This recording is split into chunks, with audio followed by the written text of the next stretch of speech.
Hey everyone, I'm Ultima456, you're the Ultimates, and welcome to episode 47 of Let's Platinum Evoland Legendary Edition. Alright, off we go again.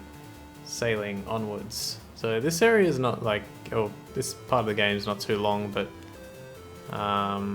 yeah, we can search a few places. So we can get up here. Let me just quickly check if this is a dead end. I think it is. Yep, dead end, so we can go up here. So remember, we're still in the same world, so it's just we're in the distant past. This thing here looks a lot different than the other ones, but there's no secrets there or anything as far as I'm aware. Alright, what's this place? The Molecular Research Center, they told us about this. Alright. Those pots we can break. Access to the Molecular Research Center is restricted to authorized personnel only. Oh, it's you. You're already back. It's fine, you can go through. What's he talking about? Open, close, open, close. Open, close, open, close, close. No, open. I don't know what he's talking about. He recognizes us or something. In addition to our research on creating new life forms, our studies of time manipulation are proceeding well. If all goes according to plan, we should be able to prevent the Great Calamity. So great calamity, destruction, and disaster. All have different names. Some of the greatest scientists are working in the Anomaly Research Center. It's quite a shame their research hasn't been fully applied due to the library's overzealous Board of Ethics. Luckily, we don't have the same kinds of restrictions. Okay, I get it. Gzzzt. Probability of surviving the Great Calamity, 1 in 3,720. Gzzzt. Okay. I don't know why, but that guy seriously looks like Hitler. Looks like he's got a moustache. Hitler moustache. Are you new here as well? I was just accepted into the Molecular Research Center. It's amazing what they're doing here, wouldn't you agree? This is world-changing stuff. Let me just check this real quick. Okay. You're a newbie too? Would you happen to know what goes on in the sub-level by any chance? I don't have access to that area, but it sure seems incredible.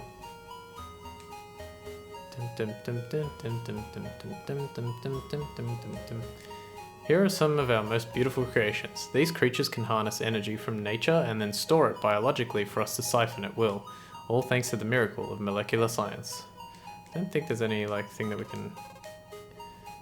containment of creatures, 100%, nothing to report. I don't know if they're supposed to be reference anything, but yeah. I mean, this one kind of looks like two dolphins playing with each other. This one... looks like an evil genie of the lamp. Like an octopus or a tree, I guess. I have no idea. That one looks like a demon. That one kind of looks like a demon. Has a big whale.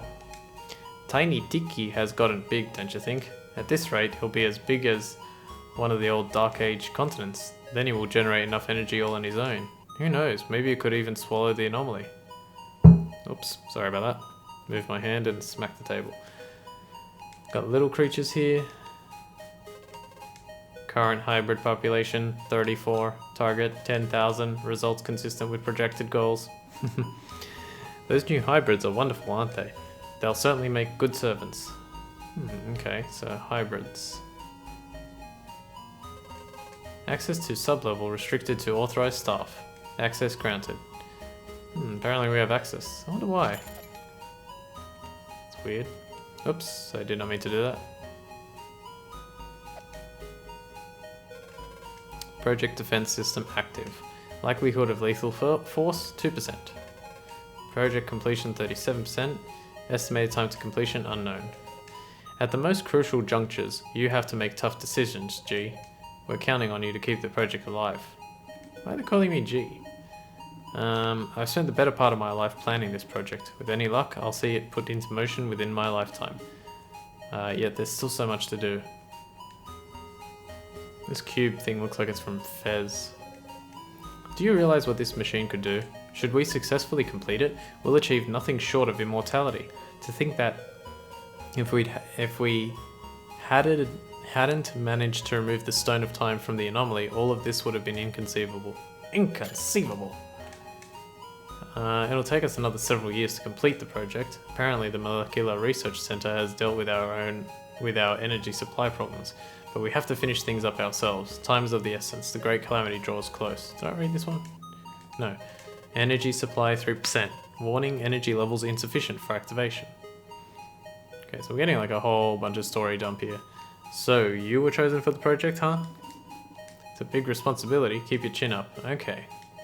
So that one reveals a bit more. So I guess we'll go over a little bit on the story from what I can understand. So we were chosen for the project. They're calling us G. They're giving us access to this area. If you'll take note, this is actually the area that we started the game in. We literally started the game.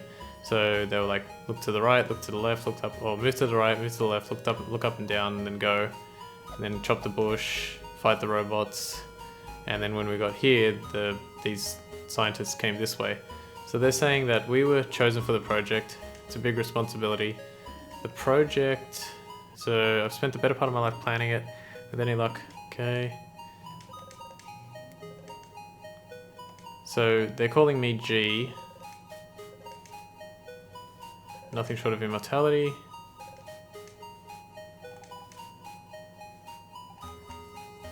Okay, so I guess the goal of the project is, hang on, to prevent the great calamity, but also to be immortal. And they're calling us G because, well, if it wasn't obvious before, when we were going through the laboratory, Kuro is Jiro, is Professor Jiro. I know it might seem like a little bit early to reveal that, but it's pretty clear that Kuro is Jiro. If you look at like literally Professor Jiro, it's Kuro but like with a mask on. But there's still so much more that I don't understand. Like I understand that he is Jiro, but I don't understand why he did like all these things in the past. And like he seems like a bad guy, but like Fina said, he was just trying to protect someone or something. So who is he trying to protect? You know, I think when more of the story is revealed, I think I understand it, but we haven't got to that part yet, so I don't want to give any more away than I have. But I think that's generally the idea. So I'll explain it a little bit more, I think, once we get closer to the end of the game and more is revealed. But yeah, we're definitely Jiro. And of course, we lost our memory at the beginning of the game. So just to quickly go over the very beginning of the game, where I just showed, where I said like, move to the right, move to the left, look up, look down, attack the grass, fight the robots. That was Jiro, which was us in this time. And then something happened and we ended up in the present, in the future. Fina helped us, and we lost our memory, and she also said that she found us in the woods, and when we end up going to where we were, there was a megalith there, so we teleported through time, using one of the megaliths here, or using some kind of thing, maybe the anomaly or something to do with the project or whatever, but we teleported there, but unfortunately we lost our memory. So we lost our memory of what we were doing, and now as we go through the game, it starts to be revealed bit by bit that this is where we're from and this is what we were doing. Hey, Kuro, this is a library. I mean, this must be the library of the Magi. The one said to contain the entirety of Magi knowledge and understanding. Please, oh please, please, please let me look around. Yep. Thank you. If you say no, I don't think you can actually walk around in this place. If you're looking for a particular book, talk to Professor Gaggle. He will point you in the right direction. Is this supposed to be like Google, but with 2 A's instead? He has an eidetic memory. How do they come up with those weird names there? Eidetic memory is like photogenic memory, except instead of being able to remember most things, you can remember everything exactly as it is. I don't know where that word comes from, eidetic, but yeah. I guess it doesn't, I don't know, maybe there'll be something on the screen if I can find anything interesting to put on the screen there. You are in the Great Magi Library. For the sake of other patrons, please refrain from talking. Also, chocolate and invisibility cloaks are strictly forbidden. Man, why is every librarian such a killjoy? Chocolate and invisibility cloaks. Well, invisibility cloaks is Harry Potter. Chocolate in the library. I don't know. There is so much to know, to discover, too much to learn in one lifetime. It saddens me deeply to know that each life invariably ends, to know I could never read all the books in existence or visit every land. At the same time, that might be why I consider each moment equally precious. It does make you think. Much has been written about the end of time. Oops, skipped that by accident, hang on. Most Magi strongly believe the event is nigh. As a result, pure research has advanced light years in a short time. I happen to be a skeptic. If time should meet its end, it shall happen, but I see no reason to believe it shouldn't carry on as it always has. Hopefully he's right about that. You know what, I'm going to quickly mention this because I think it'll be kind of fun. The thing about the chocolate, I don't know what it's referencing, but I wanted to bring up this thing because there might be, I think it was Australian, I can't remember, but there might be some Australians watching who might actually remember this, and like out of all places for this to be mentioned, I want to mention it here just in case there is someone watching who actually remembers this. Back in like sort of like the early 2000s, there was a show on Australian television. It was a mini series and it was called Bootleg, and it was basically a show about a world much like our own, but chocolate had been banned, and then there were kind of like secret chocolate like sort of meetings and stuff where people could have chocolate. It was banned, it was like forbidden, you couldn't have chocolate, it was illegal, and they all kind of like you know, there were, obviously people were like, well, you can't make this illegal, it's chocolate, it's like, that's ridiculous, how can you do that? And so people still wanted to eat chocolate. It was a mini series, only went for like three episodes, but I just remember, and if there's any Australians out there, or anyone, you don't have to be Australian, there's a chance that you could have watched it at some other stage of your life somewhere around the world. But yeah, just I know it might be a weird thing to mention, but that reminded me of it, and I thought I'll give it a quick mention. I'll talk to these two first and then I'll go around to the end. Scant documents come to us from the Dark Ages. I actually don't know what scant is. I've heard the word before, but I don't know what it is, even from the context there. Scant documents come to us from the Dark Ages. Okay. It would appear the anomaly already existed then, and of course the end of time theory originates from that distant period. At that time it was known as the Great Destruction. Times change, yet the same fears persist. Very much so. Did you know that centuries ago the sea level was much lower? Evidently, something caused a vast frozen continent to melt, thus allowing the sea level to rise several meters within a few decades. Unfortunately, most of the records from that period have been lost. It's intriguing to think there used to be a few large continents rather than several islands. That era is known as the Dark Ages. Maybe someday I can travel back to the Dark Ages too. Don't get ahead of yourself there, Velvet. I hope that's a little hint at a potential Evoland 3. But if that's the case, I feel like I would want a different character set up. I don't know if I want to go with these characters again. I like them, but I don't know if there's any more story necessarily that we need to tell with these characters. So I hope Shiro Games has Evoland 3 as a plan, because it would be really cool to see an Evoland 3, especially something like on PlayStation 4, like using the technology that we have nowadays, because that would be really cool. Well, I mean, this was made in like 2015 or whatever, but so it's not that old, but just to see them take control of like AAA assets, kind of. Anyway, according to recent studies from the Anomaly Research Center, the anomaly exists in all times at once, but it remains to be confirmed. That is precisely why the Megalith project must be finalized, in spite of those who deem it too dangerous. I can confirm the Megaliths were completed. To make my dream a reality, I'll have to read about 2,000 books on various subjects. What's my dream, you ask? To work at the Molecular Research Center. It is far and away the best research team in the world. Have fun with all that reading. The big book on cooking with spices. That's in Room D, Shelf 7, Row 68. The top 50 theories on the anomaly. Room A, Shelf 18, use the ladder, Row 42. The end of time for dummies? Someone checked that out and never returned it.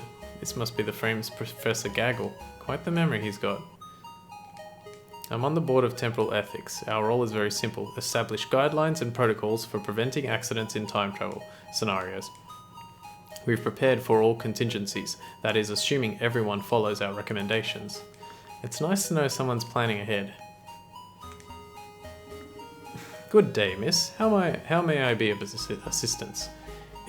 It just happens No, it just so happens I came into possession of a book some time ago. I'm afraid I don't understand all of it. Would you be willing to help me decipher it? A book, you say? May I see it? Yes, here it is. My word! It's stupendous! This is a full I don't know how to pronounce that word. Treatise? Treatise? This is a full treatise on the science of cold. It makes some fascinating assertions. Might I make a copy? Yeah, thank you. Mr. Gaggle, please! He's a weirdo. Yes, anarchivist. What can I do for you? Quickly, commit this work to memory, and then make a full copy, please. Right away, sir. Not to worry, this should take but a moment. I'm all done, sir. Thank you, Mr. Gaggle. That will be all. Oh, I thought he was going to spin downwards again. Thank you kindly for contributing to the Great Library. It will surely take a number of years, but we shall eventually decode these equations, and that will enable us to replicate conditions of extreme cold. We will, of course, have to carefully monitor the reactions. Wouldn't want to freeze the entire island by accident, haha. At any rate, by way of thanks, you have my approval to use the Research Centre's Large Hyperion Cannon. You'll find it is rather fun. But take care not to send any old thing into the anomaly. Say anything else? Thank you for the book, miss. As soon as we finish studying these equations, we shall send you our results. Really? You never talk to me. Okay, so... let's go. Alright, we don't have much time left, but we can at least... and I think there's a save point in the next area, so I'm just going to quickly try and get there. I mean, the game auto saves every time you enter and exit a room, but still. Okay, now we're back as Kuro. Looks like our time here is up, but I still had so many things to find out. Okay, so that's everything that we can do in the past, or in the distant past, time of the Magi. So now we can go here, and go up here, and we can talk to this woman again. Yeah. You wish to know what the cannon for? We call this large Hyperion cannon. Da, da, da. Would you like to send something into it? Yes. You received approval from the anarchivists at the Great Library. Well, if you have the approval of the Board of Temporal Ethics, it shouldn't be a problem. What would you like to launch to the anomaly? You. Haha, you are quite the jokester. What would you like to launch into the anomaly? Alright, we'll send Kuro. Are you serious? You actually want to be launched into the anomaly from the LHC? Yes. Very well. Everyone ought to be able to choose how they die, I suppose. This seems like a ridiculously dangerous idea, so we definitely must do it. Ready? I've got a bad feeling about this. Fire! This is actually cool. Whee! Is this like mode 7? I think that's like mode 7 basically. Utilizing mode 7. Glitched. Hey, we're back to our 3D forms. Kuro! Are you okay? He is merely unconscious, Miss Fina. It seems to me we're in the heart of the anomaly. Yeah, it feels awful strange here. Sort of warped? Most likely caused by the temporal frequencies. This place appears to somehow bend reality. Kuro. It worked. Come on, all we've got to do is find the Magi key fragment. But we have little certainty it's even in this location. True. Still, I'm itching to see what's up ahead. Alright, and now we're in the anomaly. And yeah, so this is kind of what it looks like. I think we'll start exploring it a bit next time. Right now, I think that's about it. So I want to thank you all for watching episode 47 of Let's Play Evoland Legendary Edition. My name's Ultima456. You're the Ultimates. And I'll see you next time.